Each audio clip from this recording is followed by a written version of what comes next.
Sejahtera semua, selamat datang ke channel Fels Lifestyle. Halo semua, salam sejahtera Malaysia. Salam sejahtera Malaysia. Halo semua, salam sejahtera Malaysia. Salam sejahtera Malaysia. Halo semua, salam sejahtera Malaysia. Halo semua, salam sejahtera Malaysia. Tuan-tuan dan bapak yang amat dihormati. Nah, ini satu tangkapan mengejutkan ramai. Tangkapan mengejutkan Tun Mahathir, tangkapan mengejutkan Hadi Awang, tangkapan mengejutkan Muhyiddin Yassin. Ini adalah salah satu tangkapan yang bagi saya pasti tidak disangka ramai. Satu lagi tangkapan daripada polis terhadap seorang individu yang bukan biasa-biasa, yang bergelar ustaz. Tangkapan tersebut ataupun penahanan tersebut disebabkan ustaz tersebut didakwa memfitnah Anwar Ibrahim, Datuk Seri Anwar Ibrahim, Perdana Menteri. Dikongsikan daripada Harapan Daily, ustaz ditahan polis kerana fitnah dan ugut Perdana Menteri. Aduh, kenapa nak fitnah dan ugut Perdana Menteri?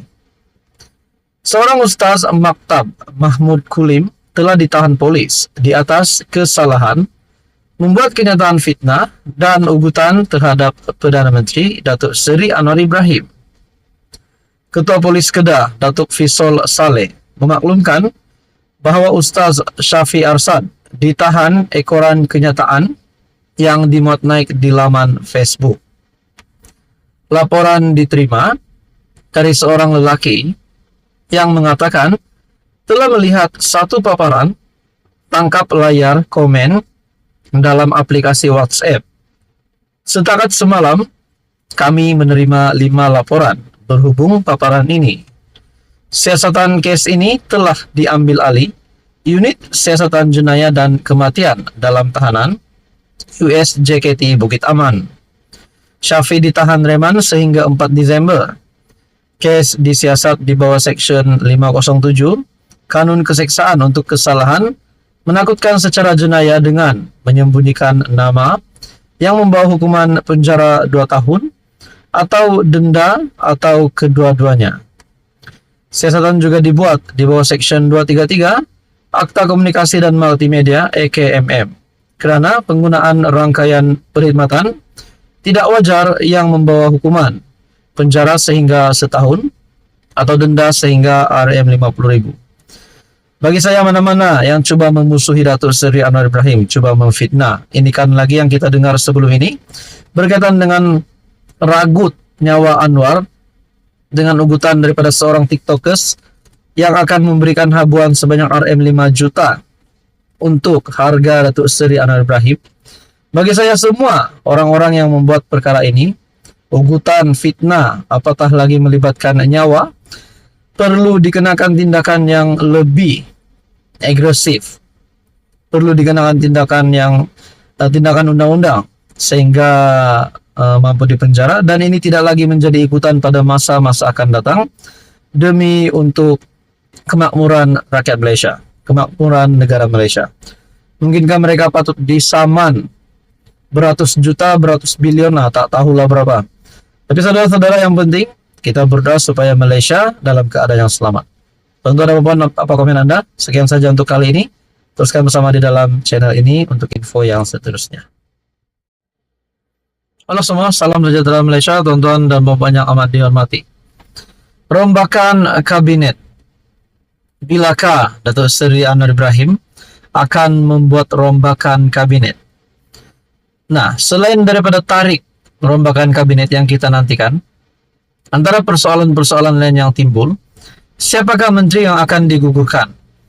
Adakah dalam kabinet baharu nanti tidak lagi ada nama Zahid Hamidi, Rafizi Ramli, Tengku Zafrul, Mat Sabu, ataupun siapa juga menteri-menteri yang mungkin dikecam? Nah, sebelum ini kita mendengar Rafizi Ramli dan juga Mat Sabu yang pernah digesa untuk meletakkan jawatan. Bukan sahaja kepada 2 menteri itu, tetapi Datuk Seri Anwar Ibrahim yang memegang portfolio Kementerian Kewangan juga digesa untuk letak jawatan, supaya Anwar boleh fokus kepada pentadbiran negara. Nah, saudara-saudara, saya mendapat maklumat bahwa kononnya Anwar Ibrahim memberi bayangan kabinet akan dirombak pada bulan Desember. Anwar membayangkan rombakan kabinet bulan ini. Artikel ini pada 1 Desember daripada Sinar Harian.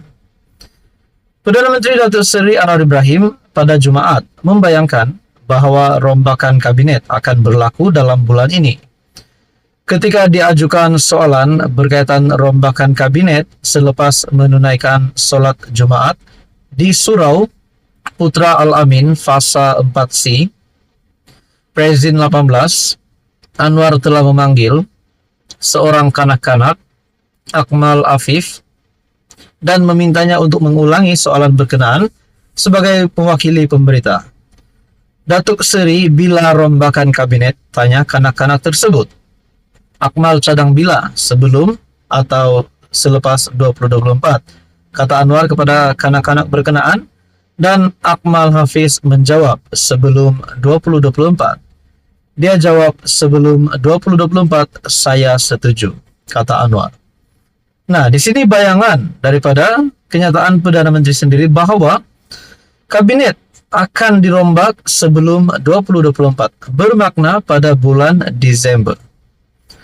Terdahulu Anwar bersama-sama kira-kira 2.000 jemaah termasuk menteri di Jabatan Perdana Menteri, Hal Ehwal Agama, Datuk Dr. Muhammad Naim Mukhtar, menunaikan salat Jumaat di surau berkenaan. Nah, tuan-tuan dan puan yang amat dihormati, kalau benar rombakan kabinet akan dilakukan pada Desember, siapakah menurut kalian? Anda boleh komen di ruangan komen di bawah. Siapa menteri yang patut digugurkan? Dan siapa pemimpin ataupun menteri baru yang patut dinaikkan oleh Anwar Ibrahim? Yang kita tahu, selepas pilihan raya kecil Kemaman, rasanya barulah rombakan kabinet akan dilakukan. Tapi kita nantikan saja seterusnya apa keputusan.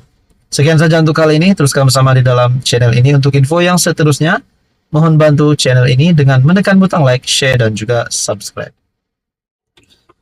Salam sejahtera Malaysia. Selamat datang ke channel Fels Lifestyle. Tuan-tuan dan puan yang amat dihormati semua, hari ini saya akan menyampaikan satu maklumat yang saya dapat.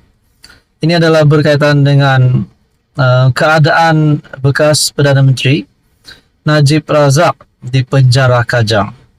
Nah, saudara-saudara yang amat dihormati semua, mesti ramai yang tertanya-tanya, ramai yang di luar sana tertanya-tanya, adakah Najib memang benar-benar berada dalam penjara Kajang, ataupun mungkin bersama-sama dengan banduan yang lain, ataupun diasingkan.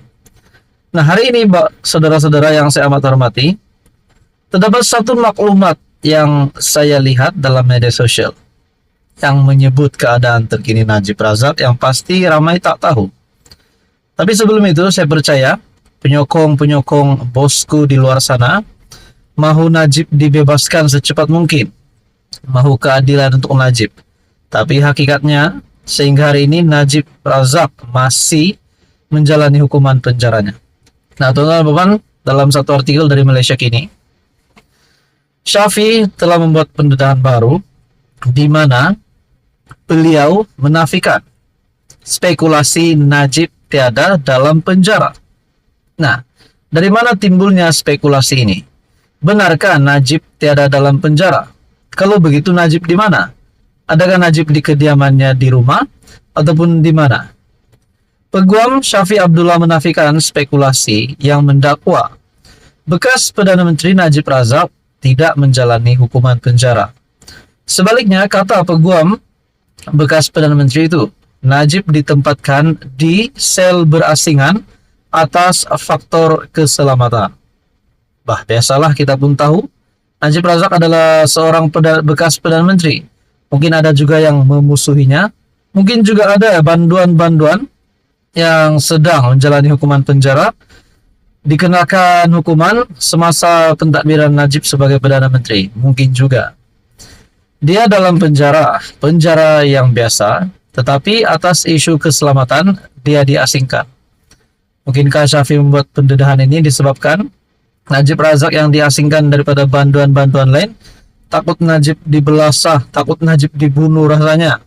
Akhirnya kita juga tahu hari ini bahwa Najib Razak diasingkan. Menurut Syafi'i lagi, sebab kalau dia bersama-sama dengan orang lain, anything can happen. Apa saja boleh berlaku katanya. Rancangan Syafi'i berkata demikian ketika ditanya host program Bual Bicara Podcast Keluar Sekejap, Syahril Sufyan Hamdan. Rancangan yang turut dihostkan oleh Khairi Jamaluddin. Kata Syafi'i, Najib kini berada dalam keadaan baik dan dia kerap bertemu bekas Presiden UMNO itu. Hampir setiap minggu saya melawat Najib dan kadangkala 2 minggu sekali. Dalam mahkamah memang kita ada bertemu setiap masa. Kadangkala saya coba juga duduk bersama untuk makan tengah hari dengan dia supaya saya boleh bercakap dengannya. Jadi saudara-saudara, tuan-tuan dan puan, apa komen Anda? Terus bersama di dalam channel ini untuk info yang seterusnya. Jangan lupa tekan butang like, share, dan juga subscribe.